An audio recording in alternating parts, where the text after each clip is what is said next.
Hello everyone, welcome to Virtual Padhai. Tughlaq Dynasty 1320 to 1414. Ghazi Malik assassinated Khusru Khan, the last Sultan of the Khilji dynasty, in 1320 and established Tughlaq Dynasty under the title of Ghiyasuddin Tughlaq. Ghiyasuddin Tughlaq from 1320 to 25. According to Ibn Battuta, Ghiyasuddin Tughlaq belonged to the race of Korana Turks and were a people of mixed breed. When Ghiyasuddin Tughlaq ascended the throne, the Sultanate was suffering from unsettled political condition and demanded attention. The administration of Alauddin was destroyed by the successors and Ghiyasuddin Tughlaq had to settle them. To address the problems, Ghiyasuddin persuaded: first one, he reunited with the nobles and suppressed people. Second, he got the support of the Turkish nobles. Third, he resumed the grants of the nobles that were stopped by Alauddin Khilji. He also tried to improve the finance of the state and persuaded a policy to encourage agriculture. Next, he increased land cultivation and improved economic condition of the cultivators. Revenue was fixed between 1/5 and 1/3 of the produce, and if increased, then it will not be more than 1/11 to 1/10. Privilege of the previous Hindu rulers were also restored.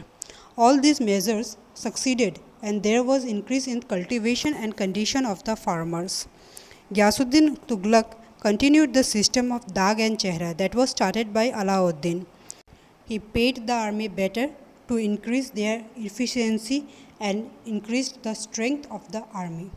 He also persuaded a policy of annexation and suppressed many revolts in Orissa, Warangal, Bengal and Bihar.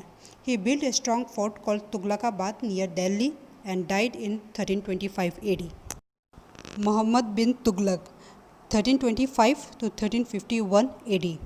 Jauna Khan, also known as Ulugh Khan, succeeded his father in 1325 AD with the title of Muhammad bin Tughlaq. He was a learned man and proficient in many branches of learning, but was known as Mad King or Intelligent Fool because of his measures. Transfer of capital. The Sultan shifted his capital from Delhi to Devagiri, renamed as Daulatabad. He involved almost a wholesale transfer of the population. He wanted to locate his capital in the central part of the empire and also wanted to make it safe from the Mongol invasion.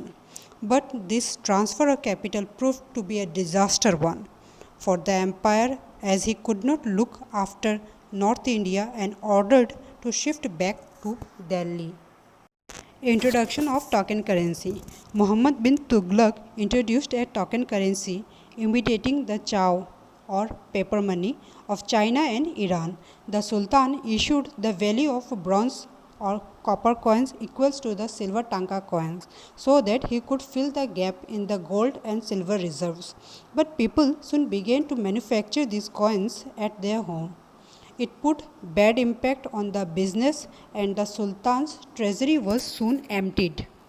Karachil expedition. Muhammad bin Tughlaq dispatched an army to the Kangra region. It is in the modern day of Himachal Pradesh. According to historians like Badoni and Ferista, Tughlaq wanted to cross the Himalaya and invade China, but he had to face local resistance and his army was defeated. There was a loss of nearly 10,000 soldiers. Taxation. In order to overcome financial difficulties, the Sultan increased land revenue to 50% of gross produce in the Doab region. Doab is the area of land between two rivers. It was not liked by the peasants as it came when the entire region was facing severe famine due to the failure of rain. The peasants left their land and moved to other places. Agriculture reforms. Sultan introduced new regulations to improve farming. An agriculture ministry called Diwani Kohi was established to bring barren land under cultivation. In this, loans were provided to peasants, but it failed as the men chosen for the purpose proved to be dishonest, and this led to the foundation of Jahapan, the city in Delhi. Outbreak of rebellions. Sultan had to face 16 rebellions till 1351 from eastern coast to extreme south. In 1336, Harihar and Bukka established Vijayanagar kingdom. In 1347, Hasan Gangu established the Brahmani kingdom. On his way to punish a rebel, the Sultan died in 1351. Firoz Shah Tughlaq 1351 to 88. After the death of Muhammad bin Tughlaq, his cousin Firoz Shah became the Sultan in 1351 AD. He primarily paid attention to domestic affairs. He appointed Malik Makbul, originally a Brahmin from Telangana, as his wazir. Wazir means chief minister. Firoz Shah Tughlaq started his reign with liberal ideas and assured protection to all members of the royal family. He abolished many annoying taxes and kept only those which were allowed by the Quranic law. He looked after the interest of the farmers, provided irrigation facilities by constructing 5 canals and advanced loans to the needy. He was called as the father of irrigation department by the Britishers. Firoz Shah Tughlaq created a department of charity, Diwani Khairat. He increased the salaries of the officers and gave them jagirs. The karkhanas or factories were developed. The slaves were recruited and maintained by Firoz through the newly created Diwani Bandgan, that is Department of Slaves.